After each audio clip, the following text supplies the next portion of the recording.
Aujourd'hui, la chef Sanji nous prépare un grand classique de la cuisine indienne, le Bayan Bharta, un caviar d'aubergine épicé à la coriandre et au piment. Pour compléter ce plat végétarien, elle sert une autre spécialité indienne, un paratha, un pain feuilleté qu'elle a choisi de fourrer avec une sauce façon pesto à la coriandre fraîche. Nos candidats vont aller de découverte en découverte pendant la démonstration du chef. Ils prendront donc beaucoup de notes afin de reproduire au plus près la recette qui fait déjà saliver le chef Michalak. Donc on va commencer par mettre les aubergines au four assez rapidement puisque donc on va faire le même principe vraiment qu'un caviar d'aubergine. Et tu vas réussir à faire tout ça en moins de 30 minutes? Oui, oui. Hey. Le caviar d'aubergine, c'est quelque chose que je connais, mais que je n'ai pas fait. Et donc, je me suis dit, oh là, Première étape. Sanji va couper l'aubergine dans le sens de la longueur, mais avant de passer au four, le légume va subir une petite mise en condition. Et pas seulement pour faire joli. Donc là, classique, tu coupes en deux, tu quadrilles. Voilà. Ça va déjà accélérer aussi la cuisson.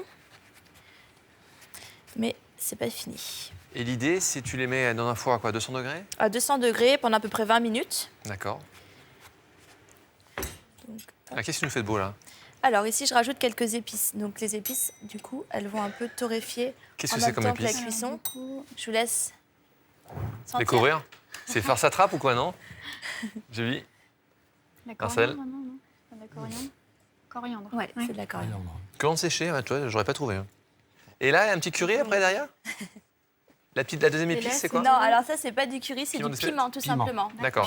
Piment fort, 2 cuillères à chaque fois, c'est ça à peu près? à peu près. On va les nourrir un petit peu avec un petit peu de matière grasse. Tu utilises une huile Une huile végétale, préférentielle? pépin de raisin. Ok, quelque chose la d'assez neutre, neutre. ok. Donc on n'en met pas beaucoup, hein, c'est vraiment, ça aide juste la cuisson. À ça faire pénétrer permet- les épices. Voilà. J'ai remarqué que tu utilisais rarement, voire pas du tout, de l'huile d'olive. Alors jamais, effectivement.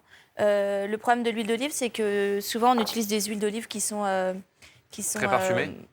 Trop parfumées, voilà. D'accord.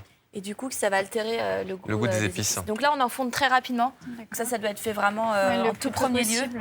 Sinon, vous allez avoir des problèmes avec la cuisson de la chair. On n'a pas besoin de découvrir puisque du coup, là, on a besoin justement que les épices soient Très bien. torréfiées et grillées. Tandis que l'aubergine cuit, la chef peut préparer sa pâte à paratha, ce petit pain indien feuilleté et fourré. Notre petite pâte. Qu'est-ce que c'est comme farine? De la farine T110, donc c'est de la farine semi-complète. T110? T110. X22? C'est semi-complète et en farine indienne, on appelle ça la farine attar. D'accord. D'accord. Donc ici, ce n'est pas une pâte à farine levée, donc déjà on n'aura pas de levure, on n'aura pas de temps de pousse. On met juste un petit peu de matière grasse, un petit peu d'eau, et on va commencer à pétrir tranquillement. Et un peu de fleur de sel également. Comme une pâte à crêpes, en fait. Exactement, On ajoute les produits liquides sur les matières sèches. exactement.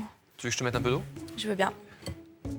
elle annonce une paratha, bon, je connais pas non plus, hein, mais bon, quand la vois faire, elle prend un bol, elle met sa farine, donc effectivement, c'est quelque chose qui n'est pas très compliqué, c'est une pâte. Tu as besoin que ta pâte soit un peu épaisse ou technique Alors, la pâte à pâte, en crêpes, fait, la texture de la pâte va ressembler à une texture de pâte brisée à peu près. D'accord. D'accord. Donc, une pâte qui est souple et qui n'est plus collante. Ouais, très bien, là. Hein. Ouais. J'étais bon dans le dosage de l'eau, là. Hein. Ouais, alors, de toute façon, si jamais vous vous rendez compte qu'il y a un tout petit peu, je la trouve un tout petit peu humide, On peut rajouter un peu de farine. voilà, exactement. Et n'hésitez pas aussi avec les doigts.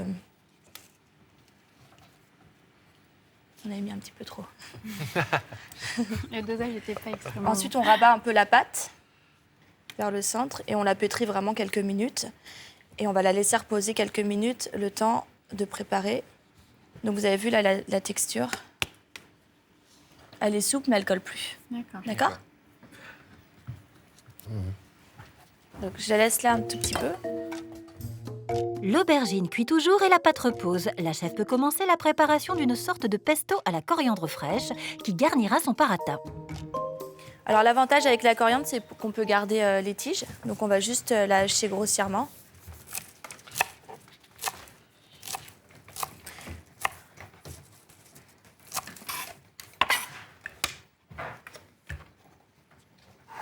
On va quand même dégèrmer l'ail. Légèrement. Ouais, c'est mieux. Bon, là, il n'y a pas toujours de voyez, parfois, il n'y a pas de germe, donc au moins, ça, c'est réglé. Donc c'est une gousse d'ail et une grosse... Non, pas une, mais 2 gousses d'ail, Julie, que la chef découpe en morceaux et met dans le mixeur avec la coriandre hachée. Sans oublier, bien sûr, Fleur de sel. L'huile d'olive. Non, je plaisante. L'huile de pépin de raisin. Tu tiens ton huile d'olive. On va finir par... On est chauvin ici. Hein. Alors l'huile... Alors, combien de cuillères pour Julie? Ouais. Parce que Moi, elle est j'ai très- besoin d'avoir... Alors, il faut doser un petit peu. En fait, ça dépend faire au aussi fur et de à la mesure. quantité. L'idée, c'est que ça vous fasse une sorte de petit pesto. D'accord. D'accord?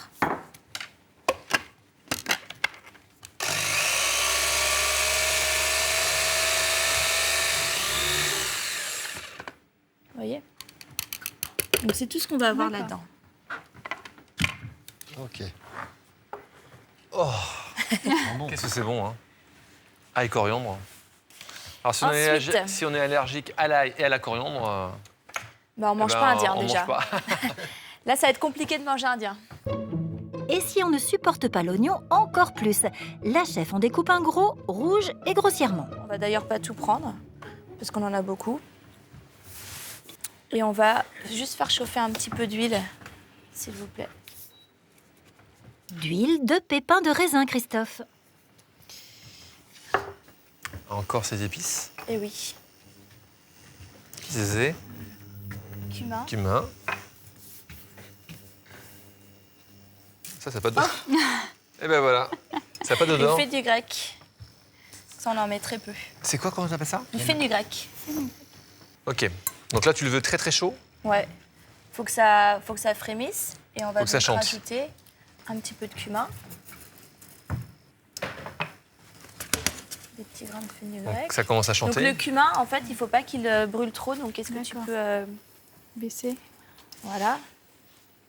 Et on va rapidement rajouter les oignons. Donc vraiment, le cumin, ça brunit très rapidement. Et on veut surtout pas que le cumin soit plus brun, enfin dépasse le stade de brunissement. Absolument. Sinon, D'accord. une fois qu'il est grillé... Vous voulez peut-être 2-3 pages en plus, Julie, non? Parce que je vois que vous êtes excitée sur les notes. J'en là. ai 10, donc ça va. Je suis à la moitié, moi. Vous avez même compté les pages, Oui, mais on m'a dit que je pouvais en avoir plus au cas où. carrément. Et du coup, les graines, là, c'est juste une petite pincée. Oui, c'est juste une petite pincée. Ce qui me fait peur, c'est vraiment le dosage. Donc, du coup, je note vraiment tous les éléments pour être sûre de rien oublier. Enfin, Marcel, pas besoin de notes, nous. Hein. Nous, les mecs, c'est tout dans la tête. Hein. Rien dans les poches, tout dans la caboche. Rien dans les poches, tout dans la caboche, j'adore. Très Je crois bon, qu'on ça. va se marrer. Ensuite, on va venir râper râper de l'ail, notre petite gousse d'ail. C'est pas bête, ça. Donc on attend que les oignons soient un peu fondus quand même. Ça c'est important en fait, on a tendance à négliger la cuisson des oignons. Et c'est super important parce que finalement l'oignon sert de liant aussi par rapport à tous ces plats-là. Et c'est ce qui va rendre nos plats un peu crémeux aussi. D'accord. Donc une fois que les oignons sont un peu fondus, on va rajouter de la tomate. Alors là on a pris de la tomate pelée. Parce que la tomate fraîche c'est un petit peu compliqué. Ouais, en ce donc tomate en boîte, entre guillemets. Ouais, tomate en boîte. On pourrait prendre de la tomate concassée aussi. Donc, hop, on peut la mettre directement et l'écraser. On écrase un peu. On va la laisser cuire tranquillement. Hop, on va la laisser tranquillement et on va repasser à notre pâte. Donc on va juste fleurer légèrement notre plan de travail pour pouvoir...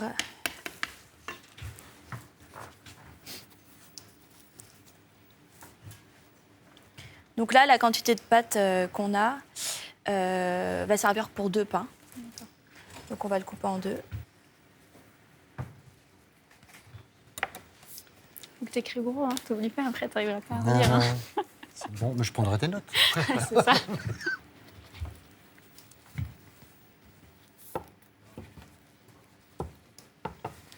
Et donc, Donc c'est on va, marrant, je on va pensais que essayer de c'était... faire un rectangle, enfin une pâte plus ou moins allongée.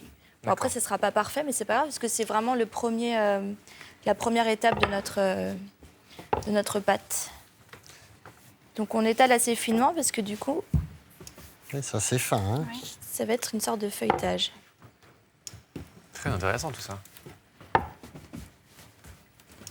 On vérifie bien, avant de le garnir, qu'il n'est pas collé. hein, D'accord. parce que sinon vous allez avoir des difficultés. Merci. Donc là, hop. On va récupérer un peu de notre garniture. Oh, mais dis donc, ça va bien se passer, ça.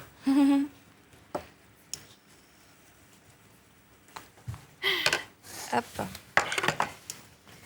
Donc, ici, on va faire Oh là là, Oula, j'ai pas Un tout vu là. accordéon. hop, un accordéon. feuilletage. Non, mais c'est très rigolo, ça.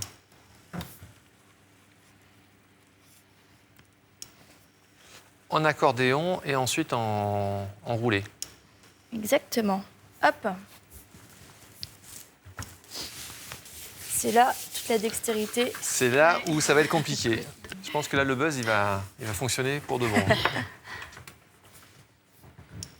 là, il faut bien fariner et ensuite l'étaler. Exactement. Et là, en fait, quand vous allez l'étaler, va apparaître le fameux feuilletage dont je vous parlais tout à l'heure. Ah, d'accord.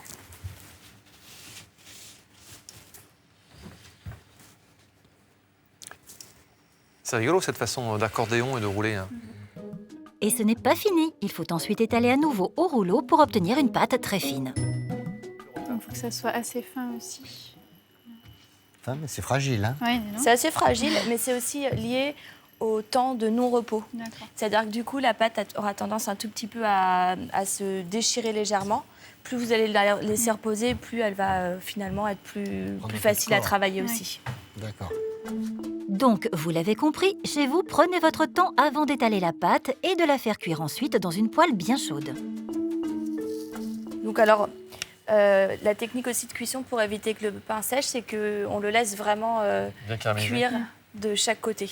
D'accord, On ne s'amuse pas à le retourner. sans arrêt. Comme une crêpe. Exactement. Saisie d'un côté, puis de l'autre, Exactement. basta. Tout en gardant un œil sur son pain, la chef retourne à ses aubergines cuites au four dont elle doit extraire la chair fondante. C'est la dernière étape. Hop là. On va venir récupérer.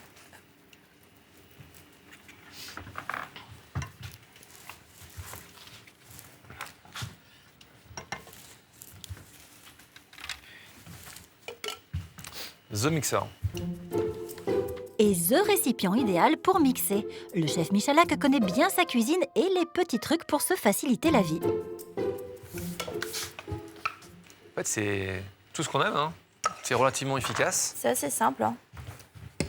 Et notre pain va La bientôt parotta, elle est avoir, au top. On va le retourner. Oui.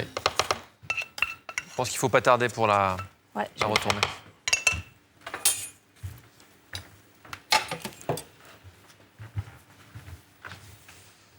Ouais, très bien.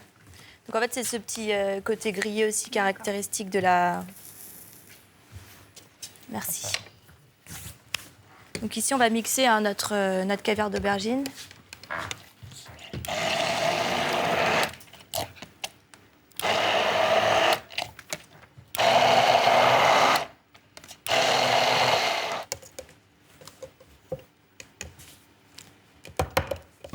Le caviar mixé grossièrement est prêt, le paratha aussi, il n'y a plus qu'à dresser.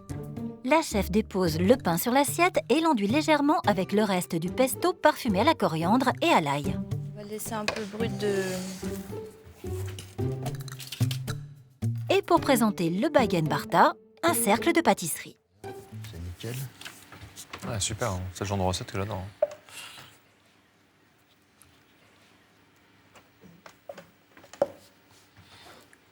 Et on va... Ça, c'est quoi, du fromage blanc? C'est du yaourt. Ça, c'est très, Alors très, ça va très, très vraiment lié apporter à la le cuisine contraste, indienne, je trouve. hein. le contraste en fait avec le côté un peu épicé et un peu relevé des plats. Et beaucoup de fraîcheur, j'imagine. Dans tous les repas indiens, on a un petit accompagnement à base de yaourt, Ah, mais j'adore. hein. ce qui permet en fait de rafraîchir les palais.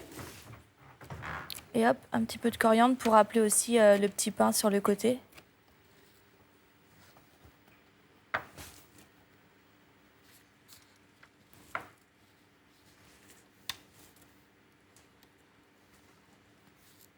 Ouh, Voilà. ça, c'est très original. J'adore. Hein? Qu'est-ce que vous en pensez? Ah oui, Ça hâte a d'y l'air très goûter. Quand la chef présente son déroulé, je me dis que c'est réalisable, qu'on peut y arriver, qu'il n'y a pas non plus énormément d'éléments, mais finalement, il y a plein de petites choses qu'il ne faut pas oublier. La recette, elle est simple en quelque part, mais elle est assez précise. Donc il faut rester vraiment concentré. On retrouvera cette recette sur france2.fr. Chers candidats, c'est à vous de jouer. Bon, bah, les enfants, faites-nous plaisir. 30 minutes pour se régaler. À tout de suite. C'est parti pour 30 minutes de cuisine avec pour ce caviar d'aubergine indien, eh bien une aubergine. Quadrillé. Bon, quelle belle recette encore une fois. Hein.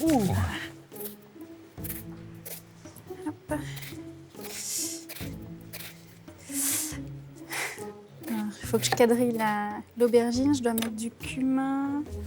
Alors, coriandre plutôt. Piment. Ce qui est intéressant aussi, c'est qu'ils ont tous les deux jamais cuisiné indien. Ouais, c'est rigolo. Du coup, Hein. c'est sympa parce qu'ils sont au même niveau. Complètement. Marcel se lance dans l'épreuve très confiant. J'attaque l'épreuve relativement serein. Ce qu'il fallait surtout, c'est que je suive bien mon fil d'Ariane de mes notes. Hein, on va prendre un petit peu de coriandre. Raté pour les notes. Si Marcel les avait suivies, l'aubergine ne serait pas sur le plan de travail.